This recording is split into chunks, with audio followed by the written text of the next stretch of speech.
Oui, certainement. Oui. Bon, il semblait quand même meilleur que nous, hein. C'était une équipe forte dans le championnat.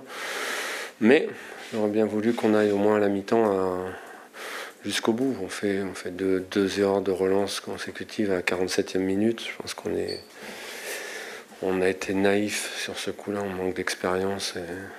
Et voilà, c'est comme ça. C'est fait. Bonsoir. Là, justement, de la naïveté du manque d'expérience, et souvent l'équipe apprend, mais ouais.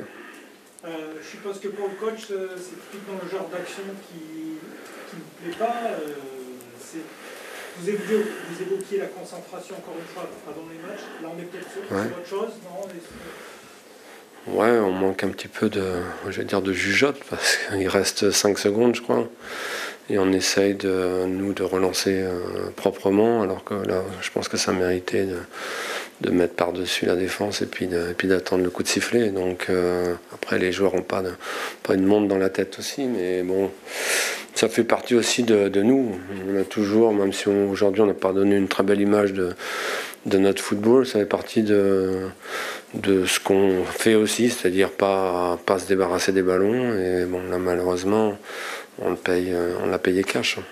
Indépendamment de cette fin de première mi-temps, les deux entames ont été très très compliquées. Oui, bien sûr. Il y a ce penalty donc qui a été refusé par la VAR, mais je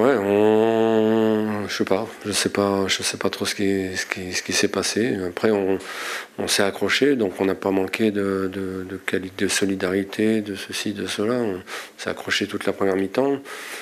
Mais ouais, on fait deux entames très très moyennes, effectivement. C'est même rare à ce point-là. Alors, certes, il y a la qualité en face. Oui, bien sûr. Il ne faut jamais l'oublier. Mais d'avoir semblé aussi, je ne vais pas dire perdu, mais... Ouais. Est-ce qu'on a eu peur aussi, peut-être, en début de match? C'est possible. On n'a pas trop l'habitude de ça. Mais je me suis senti un peu timoré quand même. Et voilà, on n'a pas payé cash puisqu'on a tenu toute la première mi-temps. Et tenu, je pense que c'est le juste mot parce qu'ils nous ont été supérieurs quand même, même à 0-0. Donc après ça s'est enchaîné. La première mi-temps avait quand même laissé entrevoir des possibilités, ce qui a été bien le cas en deuxième. Indépendamment du score, mais il ne faut pas le non plus. Oui, bien sûr. Je pense qu'on commençait à sortir la tête un petit peu de l'eau. On se crée quand même très peu d'occasions, à mon goût. Mais on commençait à enchaîner les passes, on commençait un petit peu à les mettre en difficulté. Donc voilà, j'aurais bien commencé peut-être à les faire douter un petit peu. Il fallait absolument qu'ils gagnent contre nous. Donc on était dans ce qu'on voulait faire. Malheureusement, il y a eu ce but. Est-ce que le changement, Bonjour. d'organisation avec Kevin Riquet qui passe de numéro 10 où on ne le sentait pas dans son assiette avec Monaco, sur le côté gauche et l'entrée de Wissam Ben Yedder, vous a aussi perturbé? Est-ce que vous vous attendiez à ça dès la mi-temps? Oui, parce que j'avais vu Ben Yedder s'échauffer, donc je savais qu'il allait rentrer. Après, ça nous a pas perturbé.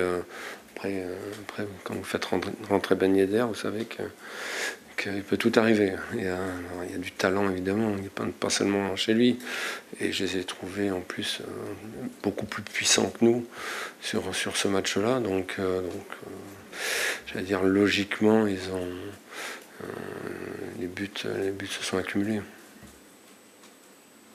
À chaque match, son histoire, mais est-ce que, aux grosses défaites cette saison est-ce que ce 4-0-là, justement, vous disiez, il a été un peu timoré, est-ce qu'il vous a un peu rappelé Paris, justement, plus que Rennes, ou ça s'était... Non, parce que je pense qu'à Paris, on avait quand même montré autre chose au niveau du jeu, à mon avis. Voilà, après c'est pas non plus... comment dirais-je, c'est pas non plus une grosse surprise, parce que On récupère des joueurs qui ont été blessés, qui ont été opérés. C'est leur premier match. Ils ont fait une semaine d'entraînement pour certains. Donc, c'est pas nécessairement de leur faute. Mais bon, j'allais dire le niveau global de l'équipe est inférieur à ce qu'on avait en début de saison, quand on était en forme, tout simplement. Donc, petit à petit, on va retrouver. C'est pour ça que j'espère que c'est un investissement pour l'avenir. Il y en a qui, c'était peut-être prématuré qui jouent, mais je pense qu'il fallait qu'on le fasse. Donc voilà, on savait que Monaco ça allait être compliqué. Je pense que ça me paraissait être peut-être le bon match pour le faire, même si on venait pas là pour perdre le match. C'est pour ça que vous avez fait des changements à la fin pour ménager un petit peu les gens avant les 2 matchs à venir. Oui, bien sûr. On nous a proposé le match en retard mercredi prochain, alors que je pense que ça aurait été au minimum plus équitable de jouer 8 jours après, le mercredi dans 8 jours, voire le week-end, puisqu'on va rencontrer après samedi ou dimanche des équipes qui n'auront joué qu'un match, aussi bien pour Strasbourg que pour nous. Je trouve que c'est inéquitable au possible. Faut gérer. On est dans ce qu'on avait fait quasiment en début de saison. On avait été obligé de gérer un expulsé alors qu'il y avait 3 semaines, 3 matchs dans la semaine. Voilà, pour le moment on est dedans, mais on va. Voilà, on va lutter. On va lutter sur les 2 matchs. Strasbourg qui est une des équipes en forme, Rennes qui a cartonné aujourd'hui. On verra. Je pense qu'on est assez surprenant aussi parfois. On est capable de se ressaisir et puis de montrer de belles choses. On a 2 matchs à domicile à jouer. J'espère que mes dires se confirmeront.